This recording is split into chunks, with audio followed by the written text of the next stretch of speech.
Hello everyone, I hope you're all doing fantastic. In today's video, I'm going to show you a super simple way to calculate a 50% discount using your calculator. Let's dive right in. Alright, let's start with an example. Suppose you have an item that costs $1,357 and you want to find out what the final price will be after applying a 50% discount. Here's how to do it in just 3 easy steps. Enter the original price, which is $1,357, into your calculator, press the multiply button, and multiply by 50.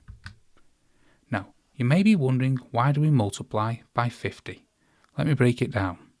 When we talk about percentages, the total is always 100%. A 50% discount means you are paying 50% less than the original price. So, if you take 50% away from 100%, you are left with 50%. In other words, paying 50% of the original price means you are saving 50%. So, by multiplying the original price by 50, then using the percentage button, you're effectively calculating 50% off the original price, which gives you the final amount after the discount.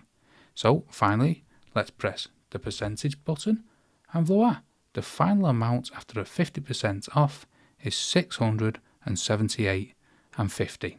Let's do one more example to make sure we've got it. Imagine you have an item priced at $2,450.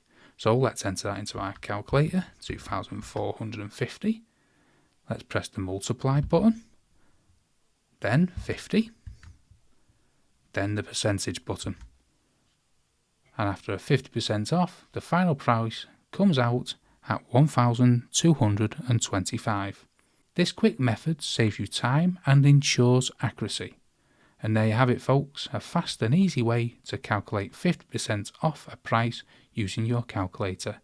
If you found this video helpful, please give it a thumbs up and don't forget to subscribe to my channel for more quick tips and tricks. Thanks so much for watching, and I'll see you in the next video.